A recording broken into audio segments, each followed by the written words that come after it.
salam ketemu lagi kita di podcast IWPI bekerja sama dengan P5I. Hari ini kita mengundang tamu yang kesohor, ahli hukum pajak Indonesia, Pak Alessandro. Kita akan membahas tentang rekaman ini. Ini judicial review-nya sampai saat ini belum ada putusan itu. Mungkin hakim Mahkamah Konstitusi pun pusing ini. Bagaimana ini putusan ini? Ya, ini kita akan membahas ini dengan Pak Rey. Mungkin daripada ada kejadian yang perlu disampaikan, silakan Pak Rey, tolong bisa di-sharing. Ya, terima kasih Pak Sujono. Mungkin bisa di-share mengenai rilis ya yang baru-baru ini diterbitkan oleh beberapa media sehubungan dengan fakta persidangan yang muncul di pengadilan pajak dalam perkara antara PT NAP melawan Direktur Jenderal Pajak ya.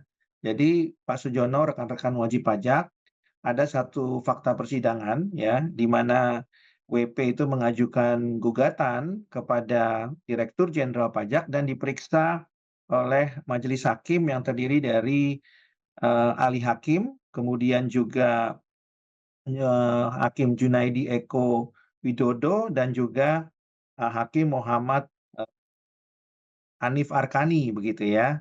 Nah, sebenarnya media tidak perlu menyingkat-nyingkat ini karena memang itu adalah fakta persidangan gitu ya. Dan ahli hakim adalah mantan ketua pengadilan pajak. Yang menarik untuk kita cermati Pak Sujono dan rekan-rekan wajib pajak adalah ketika persidangan ini dimulai sidang perdana, ada hal yang menarik yang perlu kami cermati ya. Yang pertama khususnya mengenai perekaman elektronik audiovisual sidang pemeriksaan. Karena ini adalah sidang pemeriksaan yang pertama, maka ini yang menjadi perdana ya.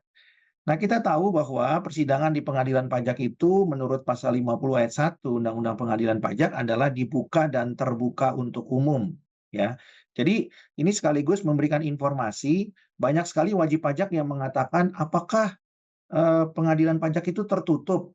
Karena informasinya jarang sekali, beda dengan pengadilan negeri, dengan pengadilan tun juga beda. Nah, saya perlu sampaikan bahwa pengadilan pajak itu sama dengan pengadilan-pengadilan yang lain, yaitu persidangannya dibuka dan terbuka untuk umum. Jadi kalau ada yang mengatakan itu tertutup, ya mungkin oknum saja, oknum pengadilan pajak atau oknum panitera yang mengatakan pengadilan pajak itu tertutup ya untuk umum. Faktanya pengadilan pajak adalah dibuka dan dinyatakan terbuka untuk umum. Nah, oleh karena itu, ketika persidangan dibuka dan terbuka untuk umum, siogianya persidangan itu dapat dilakukan perekaman elektronik audiovisual ya. Audio itu artinya ada gambar, kemudian audio itu artinya ada suara dan visual itu artinya ada gambar. Kan begitu ya. Nah, seharusnya persidangan itu ketika dilaksanakan dan ketika mau direkam secara elektronik audiovisual, secara normatif itu dapat dilakukan. Hanya saja teknisnya perlu diajukan permohonan ya. Ketika permohonan itu sudah diajukan, maka berdasarkan pasal 4 angka 6 Perma 5 2020, permohonan itu harus dikabulkan. Tidak ada alasan bagi majelis hakim untuk menolak untuk direkam elektronik audiovisual. Tidak ada alasan. Kenapa? Karena normatifnya persidangan dibuka dan terbuka untuk umum. Kalau ada alasan-alasan yang dijadikan kalau kata orang Jakarta Pak Sujono mengadi-ngadi gitu ya. Nah, bukan mengada-ngada, tapi mengadi-ngadi gitu ya. Alasan-alasan itu diada-adakan saja, padahal sebenarnya nggak ada. Itu adalah alasan yang tidak berdasarkan hukum. Dalam perkara ini, antara PT NAP dengan Dirjen Pajak, sepertinya hakim ahli hakim, ya, kebetulan ketua majelisnya namanya juga ahli hakim gitu ya. Hakim yang terdiri dari ahli hakim, kemudian Junaidi Eko Widodo dan juga Muhammad Hanif Arkani itu mempersoalkan mengenai persyaratan tambahan, bukan hanya permohonan. Permohonan sudah dipenuhi, sudah diterima, dan sudah dikabulkan. Ya. Namun, hakim tersebut yang diketuai oleh ketuanya, ahli hakim mengatakan kami tidak ada masalah untuk dilakukan perekaman elektronik audiovisual. Tapi kami punya syarat tambahan. Syarat tambahannya adalah tolong dibuatkan surat pernyataan dari direktur perusahaan mengenai tanggung jawab hukum. Nah, ini sesuatu yang menarik ya. Tadi saya katakan bahwa persidangan dibuka dan terbuka untuk umum. Syarat untuk dikabulkannya hanya yaitu dipenuhinya syarat ya permohonan. Jadi kalau sudah ada permohonan harus dikabulkan. Tidak ada syarat lain, termasuk tidak ada surat pernyataan. Ya di pengadilan manapun tidak ada, di pengadilan negeri, di pengadilan tun, di pengadilan agama tidak ada. Nah, yang jadi pertanyaan Pak Sujono, kenapa mereka meminta syarat tambahan yaitu surat pernyataan?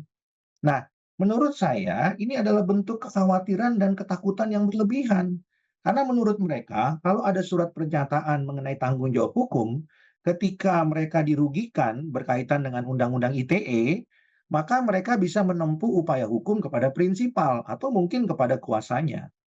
Tapi yang saya ingin katakan adalah tanpa surat pernyataan itu juga, maka setiap orang atau pihak yang dirugikan dapat menempuh upaya hukum. Bukan berarti kalau ada surat pernyataan baru mereka bisa menempuh upaya hukum.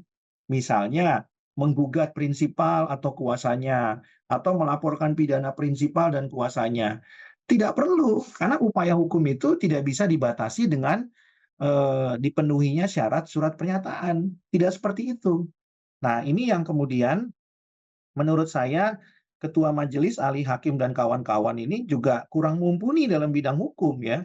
Ya, bahwa ketika seseorang menempuh upaya hukum itu bukan berarti mereka bisa mengajukan kalau sudah terpenuhi misalnya surat pernyataan. Tidak demikian. Tanpa surat pernyataan juga mereka bisa menempuh upaya hukum. Jadi syarat yang mereka minta itu adalah syarat yang kalau kata orang awam mengadi-ngadi gitu kan. Syarat yang dibuat-buat saja gitu ya. Tapi tidak ada manfaatnya buat mereka dan tidak ada manfaatnya juga buat pemohon, dalam hal ini adalah wajib pajak yang mengajukan gugatan. Sehingga dengan demikian telah terlihat bahwa majelis hakim itu sangat khawatir, sangat takut, tapi tidak beralasan hukum ketakutan dan kekhawatiran tersebut ya. Sehingga dengan demikian persyaratan itu sepertinya dicari-cari saja ya. Kemudian yang kedua yang cukup menarik Pak Sujono dan rekan-rekan wajib pajak adalah ketika persidangan ini diizinkan untuk direkam secara elektronik audiovisual, ya, mereka juga mempunyai syarat tambahan, Pak Sujono dan rekan-rekan wajib pajak. Syarat tambahannya adalah rekaman boleh dilakukan sepanjang rekaman itu hanya meliput muka atau wajib pajak para pihak, penggugat, wajib pajak, dan tergugat, Dirjen Pajak. Tapi muka atau wajib pajak hakim tidak boleh direkam, Pak Sujono. Tidak boleh diliput, gitu ya. Nah, ini menjadi satu hal yang menarik untuk didiskusikan ya. Pertanyaannya, kalau hakim dalam memimpin sidang tapi tidak terlihat muka atau wajahnya, pertanyaannya bagaimana kita tahu yang memimpin sidang itu siapa? Pertanyaan yang berikutnya, bagaimana masyarakat bisa tahu bahwa ini sedang sidang atau sedang kongko-kongko di kafe? Kita tidak tahu juga ya, karena tidak terlihat wajah atau muka majelis hakim. Nah, pertanyaan yang berikutnya, kalau persidangan tadi sudah dinyatakan dibuka dan terbuka untuk umum, ya, kenapa muka atau wajah hakim harus kemudian ditutup-tutupi? Kemudian kenapa kemudian yang boleh direkam itu hanya muka atau wajah penggugat dan tergugat atau para pihak? Padahal di awal sudah dikatakan persidangan dibuka dan terbuka untuk umum. Nah, kalau frasenya pasal 50 ayat 1 Undang-Undang Pengadilan Pajak menyebutkan persidangan dibuka dan terbuka untuk umum, dengan ditutupinya wajah atau muka majelis hakim, apakah persidangan itu masih dapat dikatakan dibuka dan terbuka untuk umum? Harusnya Pak Sujono dan rekan-rekan wajib pajak, ya persidangan itu menjadi persidangan dibuka setengah, ya untuk dibuka setengah dan dinyatakan setengah terbuka untuk umum. Kan harusnya begitu ya. Ya, karena apa? Karena majelis hakim tidak terlihat di situ. Sehingga dengan demikian unsur dibuka dan terbuka untuk umumnya tidak terpenuhi. Nah, ini yang kemudian saya memahaminya atau menyorotnya tentu sesuatu kemunduran ya di pengadilan pajak. Dan ini tidak ada kasusnya Pak Sujono dan rekan-rekan wajib pajak di pengadilan lain. Tidak ada persidangan itu direkam tapi hakimnya tidak boleh terlihat, ya. Apa namanya, Paniteranya tidak boleh terlihat. Ya, yang terlihat itu hanyalah penggugat dan tergugat, wajib pajak dan dirjen pajak. Ini merupakan suatu kemunduran dalam hukum acara. Sehingga dengan demikian, apa yang dilakukan oleh hakim, ya, ahli hakim dan kawan-kawan, itu adalah kemunduran hukum acara. Dan kemunduran ini tidak beralasan hukum, tidak berdasarkan hukum, dan justru mencederai, ya, esensi daripada persidangan, yaitu apa? Transparansi. Esensi persidangan itu adalah transparansi, ya. Makanya persidangan selalu dinyatakan dibuka dan terbuka untuk umum. Pertanyaan berikutnya, Pak Sujono dan rekan-rekan wajib pajak. Kalau muka atau wajah hakim itu harus ditutup-tutupi, tidak boleh terlihat di kamera, apakah artinya para pihak itu harus membayar royalti kepada ketiga hakim itu, termasuk kepada panitera? Karena eh, muka mereka terlalu ganteng dan terlalu cantik untuk muncul di kamera, dan kemudian oleh karenanya para pihak yang menikmatinya harus membayar royalti. Ya, apakah seperti itu? Kalau memang mereka mau dibayar royaltinya, harusnya mereka menyampaikan jawaban surat atas permohonan rekaman yang disampaikan oleh wajib pajak. Jadi mereka mau direkam dengan catatan dibayar royalti, dan itu kan harus disampaikan secara tertulis. Nah, itu sesuai dengan Perma 5 2020. Ketika sudah diajukan permohonan, harus dikabulkan. Tapi kalau tidak dikabulkan atau ditolak, harus disampaikan alasannya apa. Ya, jadi ada dua hal menarik yang menurut saya ini adalah pelanggaran hukum acara peradilan pajak, sekaligus membuktikan kompetensi hakim, ya, yang masih sangat minim, ya. Dan kembali lagi saya mendukung supaya IWPI mendorong hakim-hakim ini, ya, supaya kembali lagi kuliah di Fakultas Hukum, ya. Meskipun ketua majelisnya sudah punya SHMH, meskipun beliau punya mantan ketua pengadilan pajak, ya, meskipun anggotanya juga sudah punya SH begitu, ya. Bahkan hakim anggota Junaidi Eko Widodo ini kan salah satu tim Pokja yang akan nantinya bekerja untuk menggabungkan pengadilan pajak di bawah satu atap dengan Mahkamah Agung, ya. Tapi kemudian dalam bersidang sepertinya kurang bisa menegakkan hukum acara peradilan pajak, kecuali hakim Murni Junita Manalu mungkin belum punya latar belakang fakultas hukum, ya, sehingga mungkin kurang paham, dan itu sangat wajar dan sangat dimaklumi. Tapi kemudian kembali lagi saya mendorong IWPI, ya, untuk bisa menghimbau kepada hakim-hakim tersebut supaya kuliah lagi lah di fakultas hukum, ya, memahami hukum dengan baik, ya, supaya hukum acaranya itu benar dan tegak dan tidak dipermalukan oleh pengadilan-pengadilan lain dan tidak mencederai institusi lembaga peradilan pajak. Dan tentunya sekali lagi Pak Sujono dan rekan-rekan, ini belum pernah terjadi, ya. Perekaman, ya, tidak boleh merekam muka majelis hakim. Nah, ini juga belum pernah terjadi, ya. Nah, kalau yang dipersoalkan selama ini boleh apa tidak merekam. Dan itu sudah banyak perdebatan, harusnya boleh. Sekarang muncul lagi nih kasus baru dengan anomali barunya. Boleh merekam, tapi tidak boleh muka majelis hakim. Nah, jadi unsur dibuka dan terbuka untuk umumnya tidak terpenuhi. Mungkin sementara itu, Pak Sujono dan rekan-rekan wajib pajak. Ya, terima kasih Pak Rey. Ini kasusnya sangat menarik ya. Eh, Kalau saya melihat kenapa wajah hakim tidak boleh ditampilkan di dalam rekaman, saya melihat ini ada dua masalah di sini. Masalah pertama adalah inkompetensi yang Pak Rey jelaskan tadi, ya, inkompetensi hakim ini perlu kuliah lagi atau bagaimana untuk meningkatkan kompetensi, dan yang kedua imparsial, ya. Saya pernah mendengar itu kata salah satu anggota hakim majelis hakim konstitusi, Pak Guntur Hamzah. Beliau mengatakan begini, keterbukaan dan transparansi adalah roh keadilan. Itu yang dia katakan, transparansi dan keterbukaan adalah roh keadilan. Kami ini sedang diadili ketika mengadili. Jadi dengan keterbukaan itu dia merasa sedang diadili ketika melakukan pekerjaan mengadili. Wah, ini dalam banget ini, ya kan? Kalau seorang hakim berani mengatakan sedemikian begitu, saya tidak meragukan kompetensi dia. Dia berani, berarti dan di samping itu, hakim ini saya jamin juga akan berlaku adil, tidak bertindak imparsial. Disitulah letak persoalannya. Lalu kenapa hakim pajak bisa seperti itu? Karena di hakim di pengadilan negeri juga tidak melakukan pembatasan seperti itu. Yang Bapak ceritakan tentang kasus perkara Nadiem Makarim, itu dipersilakan, disebarkan sampai seluruh Indonesia tahu. Tidak masalah. Berarti hakimnya ini bagus, punya kompetensi. Nah, yang perlu kita permasalahkan di sini tentang kualitas majelis hakim di pengadilan pajak. Mengapa mereka tidak menjadikan transparansi dan keterbukaan itu sebagai roh daripada keadilan itu sendiri? Pare sekarang coba berikanlah sedikit koreksi untuk pengadilan pajak. Apakah pengadilan pajak ini setelah masuk ke MA, dia akan menjadi wajah MA yang sepenuhnya? Kalau sekarang kan masih lebih condong ke Kementerian Keuangan,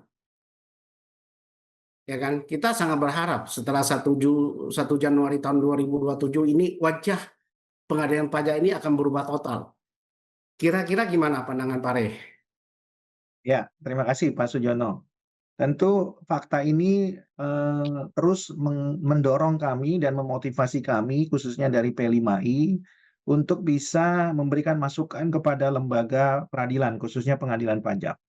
Salah satu hal konkret yang sudah kami lakukan adalah mengirimkan buku atau eh, publikasi dalam bentuk buku yang berisi kajian ilmiah sehubungan dengan catatan dan komentar satu majelis, ya, majelis 4 tetap pada waktu itu, ya, yang sudah kami lakukan verifikasi, kami lakukan penelitian dan sudah kami bukukan, ya. Bukunya itu kurang lebih berisi 500 halaman, Pak. Dan bukunya itu berisi catatan dan komentar ketika Majelis 4 pada waktu itu beracara, ya. Waktu itu Majelis 4 itu diketuai oleh Gunawan Setiaji dan kawan-kawan, ya. Menurut kami ada pelanggaran hukum acara yang signifikan di sana dan cukup fatal, ya. Makanya kami membuat buku tersebut dan kami sudah sampaikan kepada Ketua Pengadilan Pajak dan juga majelis hakim yang bersangkutan. Namun sangat disayangkan Pak Sujono, buku itu dikembalikan, ya, bukan diterima dan dibaca, ya, tapi dikembalikan. Nah, ini membuktikan bahwa mental hakimnya itu belum terlihat dengan jelas. Mental cendekiawannya belum ada, ya. Kalau mental cendekiawan belum ada, berarti memang yang disampaikan Pak Sujono tadi benar, ya. Kompetensinya dipertanyakan, ya, sehingga yang bersangkutan memang masih inkompeten. Karena kalau orang diberi masukan, itu biasanya kan senang Pak Sujono. Ya, apalagi masukannya itu berdasarkan kajian ilmiah, dibukukan, dipublikasikan, bahkan dengan ISBN begitu ya, dan sudah mempunyai hak kekayaan intelektual. Harusnya itu masukan yang baik. Tapi bagi mereka itu hal-hal yang mungkin membuat mereka tersinggung dan tidak senang begitu ya. Sehingga mereka itu menurut kami ya seperti katak dalam tempurung begitu ya. Ya, hanya menganggap dirinya hebat tapi ya kehebatannya sebatas tempurung saja. Ya, itu dan sangat disayangkan. Namun kami tidak berhenti mencoba demi mengedukasi dan mencerdaskan kehidupan bangsa sesuai dengan amanat preambul konstitusi kita. Apa yang kami lakukan berikutnya adalah kami kirimkan kepada Mahkamah Agung dan Mahkamah Agung menerimanya. Pak Sujono bisa bayangkan dan rekan-rekan wajib pajak ya. Mahkamah Agung sebagai pimpinan dari pengadilan pajak justru menerima masukan itu. Tapi justru pengadilan pajak sendiri tidak mau menerima masukan itu ya. Nah, ini merupakan satu hal yang sangat ironis begitu ya. Tapi itulah faktanya ya. Dan kami akan terus menulis, mempublikasi ya hal-hal yang menurut kami sangat mencederai rasa keadilan. Supaya apa? supaya keadilan itu betul-betul nyata dan lembaga peradilan kita ini adalah lembaga peradilan yang betul-betul diadakan di tengah masyarakat untuk mencapai tujuannya, yaitu menegakkan hukum dan keadilan ya. Bukan sekedar menghabiskan anggaran Pak Sujono dan rekan wajib pajak ya, tapi betul-betul fungsinya terlihat jelas menegakkan hukum dan keadilan ya. Tentu itu adalah langkah yang akan terus kami lakukan dan langkah-langkah ke depannya bukan hanya buku tapi juga jurnal, bahkan podcast-podcast ya, dan juga beberapa webinar dan seminar ya secara onsite maupun online ya. Jadi jangan heran nanti 68 hakim pengadilan pajak itu akan terekspos berulang-ulang Pak Sujono dan rekan-rekan wajib pajak. Dan kami juga mendukung wajib pajak itu untuk mengetahui setiap hakim yang ada di pengadilan pajak. Itu menjadi penting. Kenapa? Karena kalau kita bicara penegakan hukum, kita tidak lepas daripada perilaku daripada hakim masing-masing ya. Kita tidak tahu, bukan berarti hakim pengadilan pajak tidak ada yang jujur, pasti ada ya. Pasti juga banyak, tidak sedikit begitu ya.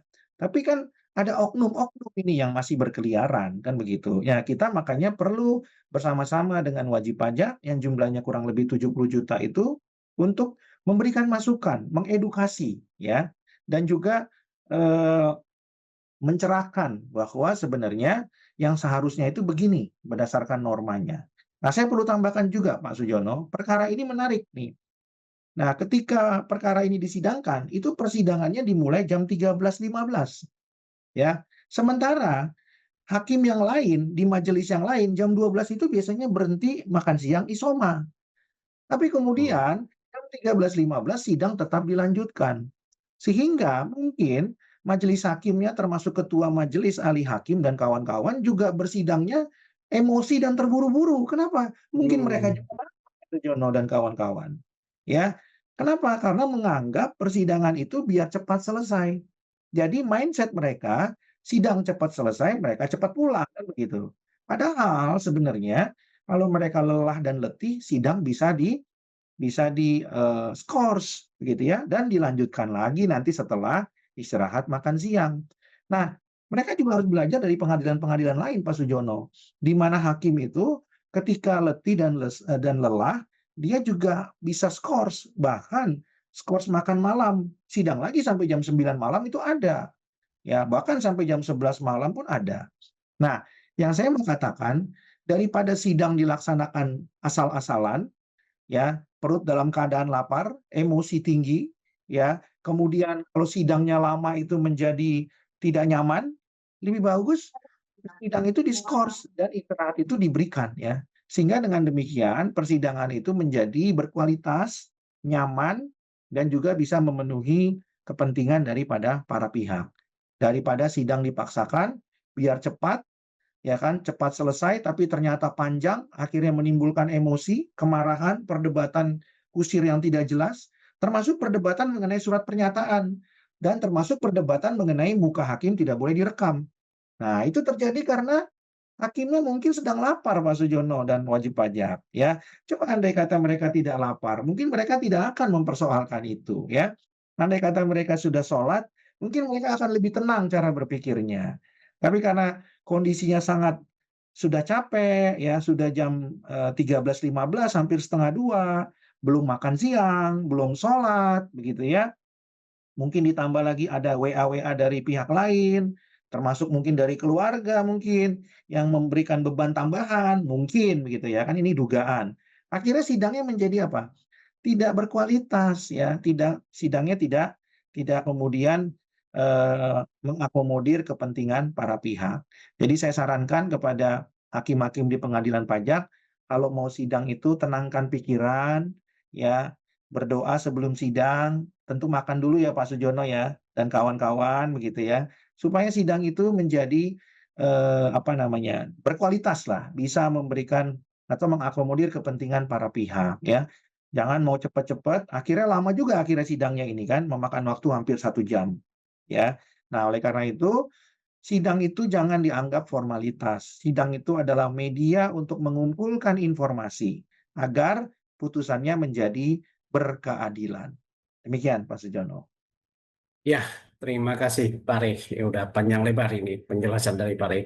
Kita cuman bisa berharap setelah pengadilan pajak berada di bawah EMA akan ada perubahan yang secara signifikan, terutama sistem rekrutmen. Kalau hakimnya masih dari Kementerian Keuangan, ya mungkin tidak akan banyak berubah, ya.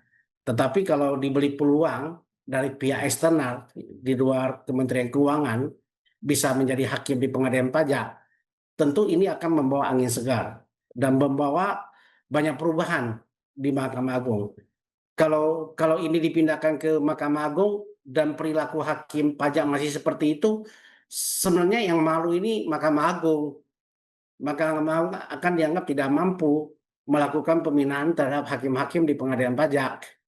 Ya, semoga video ini bermanfaat bagi kita semua.